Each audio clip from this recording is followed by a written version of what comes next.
Hi, everyone. I hope everyone is having a great start to summer. Kyle and I have a very exciting announcement and a very exciting interview for you today. And we have the pleasure of sharing this exciting announcement that Phenom acquired Tydy, an onboarding solution that really helps to think about the full onboarding experience, helps companies with compliance, helps with that transition from talent acquisition to talent management. We found in our research that only 26% of companies automate the entire onboarding experience, and 86% of new hires make their decision to stay with a company in the first 90 days. This is arguably the most important area of HR technology, and it has been ignored. So, this is a really exciting announcement from Phenom. We are going to get into our interview right now with Mahe Bayireddi, who is the CEO and the founder of Phenom. And it's exciting. Kyle, are you excited for this? I mean, I'm so excited. I will say I did think it was tie-dye because it's spelled Tydy, but it's Tydy. Okay. But no, I am super excited too. I mean, especially just to see you and I mean, have been working together unofficially for a long time and here for a few years. Onboarding is just, I care about it. You care about it. It's like anybody who has ever been excited to start a new job and then gone to their first day and it's just been so blasé. I think there's just so much value we can bring. So I'm excited to jump in. Great. So let's bring on Mahe. We're here with a very exciting announcement. So I'm hoping that you can share a little bit about what this announcement is. You have made many acquisitions over the past few years. I think this is your fifth acquisition. So if you can share a little bit about this announcement and why an acquisition now and why this area of focus. Okay. Kyle and Madeline, thank you very much for taking time. And this is amazing to really talk and share what we're really doing right now. So last couple of years, we always really thought about like, hey, our platform has to grow because our customers are demanding different requests based on what their needs are and where their pain points are. And we're constantly looking at like which particular segments which we can make a difference. And like we have a process within the company. What we really think about is we create a point of view for a couple of years. Hey, these are the areas where we want to go. And these areas make sense because of the depth of the kind of infrastructure what we really built. And that infrastructure can help in certain areas. And some of the point of views won't work for us. And one of the point of views what we have built over a period of time was really thinking about like how can we really do onboarding in a much more authentic way, in a much more deeper format, is one of the areas what we're really looking for. And there is a primary reason. There are two infrastructures what we built in the last couple of years. One is what we built for an integration infrastructure, which we call as an integration engine, which is otherwise IX. And we built like for the last many years, and we have certain kind of expertise on that. And the second area was automation engine, which is about like how can we automate these processes in a much more effective format. But from day one, the company is really built on experience as a primary layer. So we thought like onboarding is a very good one to really go after, is one of the point of view. But there is one customer who actually came to us and asked, we lose about $1 billion just on onboarding. And I said, like, what do you say, a billion? I said, yeah, it's a billion. Why? Because they work in logistics. They basically have to, if the uniforms were not shipped on the right time, like people won't show up for a Yeah. week. And if you really compute all the numbers together, it's $1 billion overall infrastructure cost in these fulfillment centers. And the same kind of conversation we had with another company of ours, which is also a customer in a consulting world. They're basically hiring people from across the world. And they're really talking about like, hey, if we really hire a new candidate or really move from one candidate or an employee from one location to a different location, if the onboarding setup, whether it's a laptop or access or an access ID or email infrastructure, whatever it is, and that is all not set up, it is going to cost humongous money for us.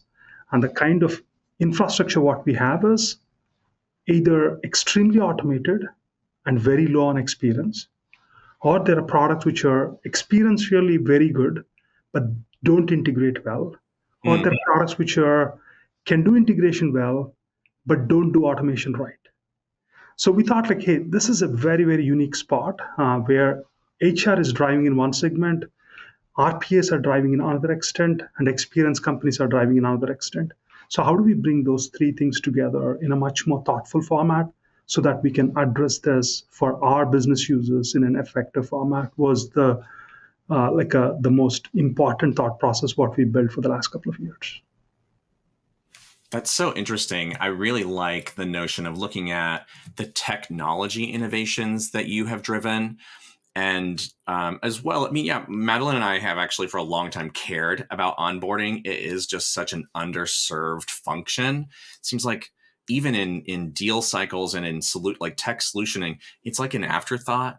So I really like the approach here. From where I sit, Mahi, I like so Tydy is really interesting. I mean, I'm like fascinated with this, not just because I care about onboarding, but because there's actually a lot of other use cases, and there's a lot of product here.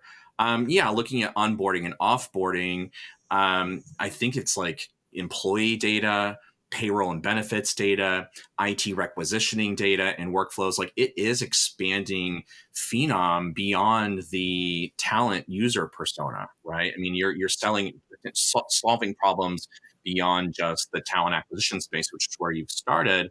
So I'm curious, am I wrong in observing that maybe this is also helping to set Phenom up for another mighty leap into the HR tech space, like moving up further into solving bigger HCM problems? How do you see this acquisition impacting your product strategy? You've doubled down, and I really like the way you set it up, the IX and automation with this use case, with this product. How do you see beyond impacting that product strategy over maybe the next 5 years? So there's one element what we constantly think experience automation and where the intelligence really fall into the picture. Okay.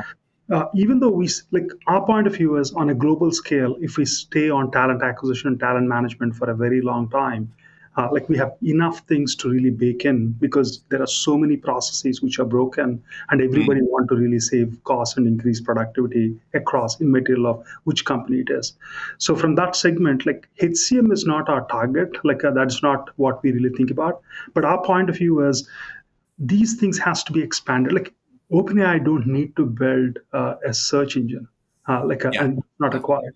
Like Mm, they can really do what they're really doing in a different format because there is a newer element to really think about, and which is what is the primary driver. So that's why Microsoft partnered with OpenAI in a different angle. So we are actually think there's a new paradigm shift really going on. In that paradigm shift, with Gen AI as an infrastructure, what can you do when onboarding way differently? Because the end user on the onboarding is a user who don't have a technical knowledge about like the know-how of how the systems work, and that is not their problem, and that is not what they want to really deal with.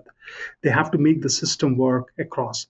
One interesting thing this year, Madeline actually came to our sales kickoff and actually showed an architectural diagram of where talent acquisition is going. And one thing I was really surprised about is she added onboarding part of talent acquisition. yeah. And which is what is our point of view for a very long time. And I thought, like, okay, that validates even the industry where the industry is really leaning towards. So why don't we really pick this up? And there is also certain frustration. Most of the onboarding is done only by IT, and HR don't have an experiential role in really manifesting it in the right direction so that the candidate experience and the employee experience is actually well balanced. So we thought, like, why can't we really address that? Yeah. Love that. Thank you. I love that you bring up what would differentiate this acquisition with what's happening in the onboarding market right now, because I think what we see from a research perspective is a lot of ATS providers have added onboarding as a check the box where there aren't those capabilities. They don't necessarily have the integration, or they don't necessarily have a great new hire experience, or they don't necessarily even have the automation that you're talking about. And it's very basic, a very basic product. And oftentimes it just gets thrown in for free. And I think that takes away from the value of what onboarding really is and, what companies need. I mean, to your point, companies are spending a ton of money when they get audited, or they're just doing these manual processes, or they're mailing out forms, whatever it is, they're spending money that they don't need to spend. And then on the other side of it, the new hire experience is the first experience that an employee has with an organization. So if that experience is a negative experience, that sets the stage for the entire employee experience. There's a lot of things that you do at Phenom that are experience driven. That's your differentiator, and that's always been your focus. So how do you see kind of your focus on, this new acquisition actually adding value and differentiating from a lot of those check the boxes that we're seeing out there in the market? So for us, we really work on the talent acquisition, the talent management. Onboarding is the in-between layer where a candidate actually turn into an employee. And that transition is sometimes get lost. But if you really look at like a lot of systems in today's market, which particular candidate actually migrated to an employee, that identification is super complex. Because there is a primary reason that was talent data platforms are not well matured in HR industry. Like only whatever human being filled in with their own hands on a computer, whatever it is what is the primary indicator of saying the identity. But in today's market, people are coming from everywhere. So we call this as a talent data platform. How do we really think about this as an identity, and how the identity can be continued over a period of time? And there is also another element that can also help in one of the use cases what Tydy actually offers is about like compliance with background check verification. We don't need to do the background check verification, but is the process really continuing in the right direction is also what is a strong point of view. Now, one thing which I have really observed in the last couple of years is if you take any RPA, like all RPAs, if you look at like their revenue cycles, at least 20% of the RPA revenue is HR revenue, but it's not HR budgeted. There is a reason for it, because IT is allocating that budget. So what we thought is, and that particular segment is growing, and it's not a HCM budget at all right now. So what we really thought about is there are budgets which are allocated differently, and how can we address it at a CIO level in a much more thoughtful way. That's super interesting. I mean, that's where maybe I'm looking, are we moving up into HCM? No, you can solve other problems and tap into other budget without having to move up market into other offering areas. It's like almost seeing the value that you've historically brought and tapping into new areas to get other resources. But speaking of growing, so there, I was really surprised to see this in the Tydy's solution portfolio as well as their product portfolio is they have a learning and growth offering. Yes. And we've had some pretty candid conversations with your team before around, like skills is literally just a part of every conversation. We're not talking about AI, we're talking about skills, and we're usually talking about them both at the same time, right? But we've talked about Phenom, like the skills journey is still in its early stages, making really cool progress. But do you see with this offering, have you looked at maybe how Tydy's capabilities so far, the product they've already built, maybe this could expand the use case library for what Phenom's already built, and maybe even accelerate your own growth and innovation in skills-based talent tech?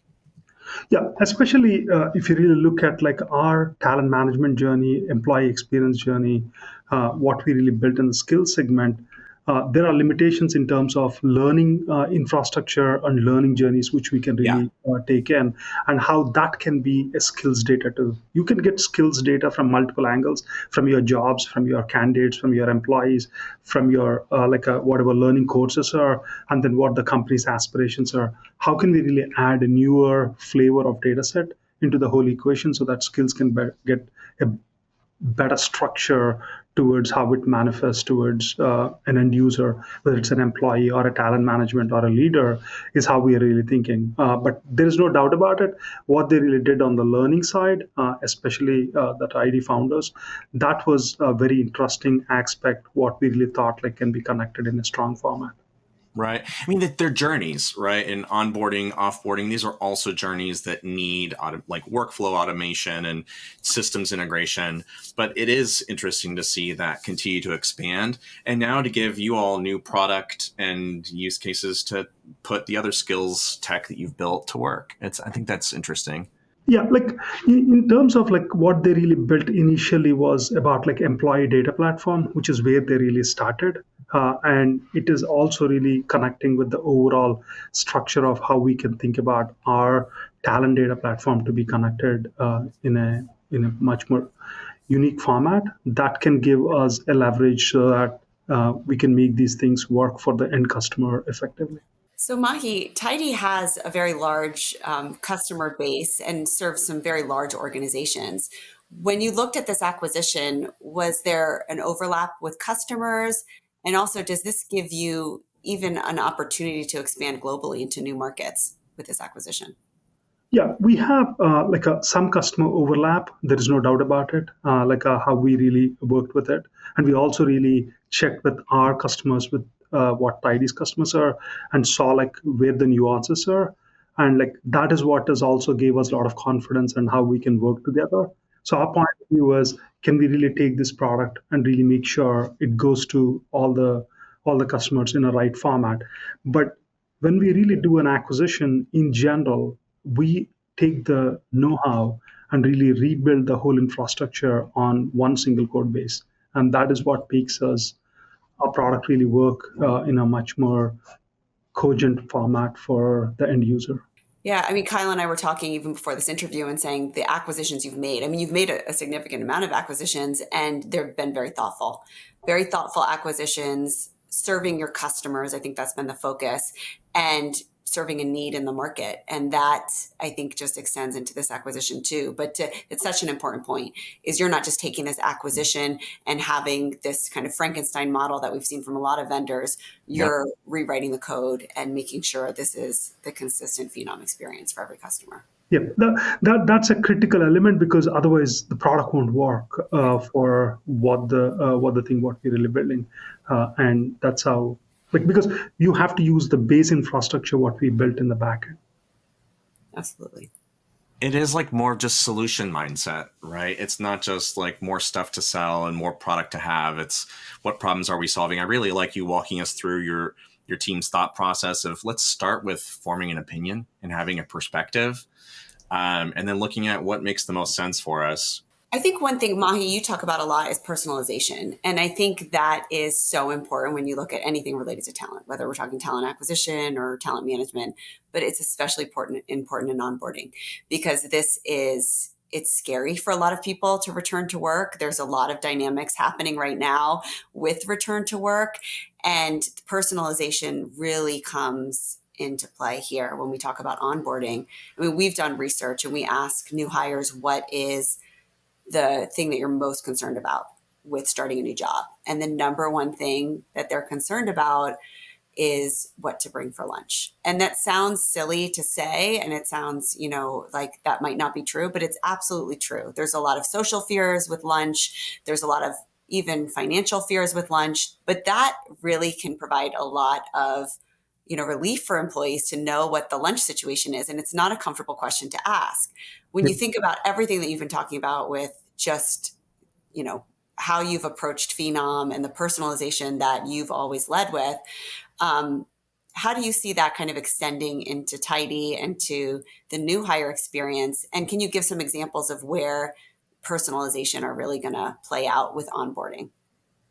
So, personalization actually really differs by job zones, like work zones, which particular work each particular person is really doing. And the nuances are different in that particular segment. We call them zone 1, 2, 3, 4, and 5. But there is also another element. Regions do make humongous difference. And the zones which combine with the regions have a very complex narrative, and how do you segment people is what is critical. So if you take the TRM, what we really call, there are two components there. One is the CRM, which is the candidate relationship. The other one is ERM, which is employee relationship. And they're managed differently. And the segmentation, how you really build for each particular layer is entirely different. What does that mean? if a person is actually joining a company as an employee for the first time, is different from a person who is working in a company for 18 months. And if a person who is there for last like 4 years, and how many times their job actually changed do have a difference. And then how do you really campaign for them and really bring them back when they come into your experience? What personalization you have to offer is different. The same thing is different on what you call as type of the work you're really hiring for, if it is a frontline or a knowledge worker. And within the nuance, healthcare, it falls into a very, very complex equation in this whole equation. On a global spectrum, it's different. So now understanding the ontologies of these companies, of how they really manifest these, is very critical. And that is where personalization will really come into picture. And like, how do you deploy this personalization by each segment on which particular area and which particular region is what is creating very high demand for what we really do as a company. It's easy to say. I think it's hard to operationalize, right? Yep. It's super hard because the companies are changing their strategy every day. Yeah. Because the market conditions are shifting. It's not like the TA is putting a strategy together. I want to change. You can look at everyone's like a quarterly reports, and you can see like, hey, they changed the strategy in the last 6 months. Now, how is TA going to react to it, and how are the skills going to really change for it, and how the talent is going to evolve for it? All those things has to be connected. I think I liked you used the word of enablement here. And I think that's one thing that's just so important when, especially in an onboarding use case, we're looking at facilitating, we're looking at automating, we're looking at managing, like enablement, and is really such a huge part of like a valuable experience. I'm really be interested to see how you integrate this new asset into all the work that you've already done, and especially powering it with campaigns. I'm so excited about like email and text campaigns. It's going to be so good. Really interesting to see what else comes out of it. Thanks for spending some time with us today. Awesome. Thank you. Very customer driven. That's your approach. And it's thinking about not just the users, but overall what value is providing to companies. And it seems like that should be the way. And it often isn't with acquisitions in this industry. So kudos for you for thinking through that so strategically. And I'm excited to see how this unfolds. I think we love onboarding. I mean, we do a lot of research on this area and have for a long time, and it's a really underserved area of the market. So to see something that's not just going to be a check the box, but is really going to be that transition, as you said, from TA to talent management, I think is very exciting. Awesome. Thank you very much for both of you for spending so much valuable time and really asking questions and making sure we give our perspective to connect with our customers and also the prospects. It's our job. We're happy to be here. Thanks, Mahe. Thank you.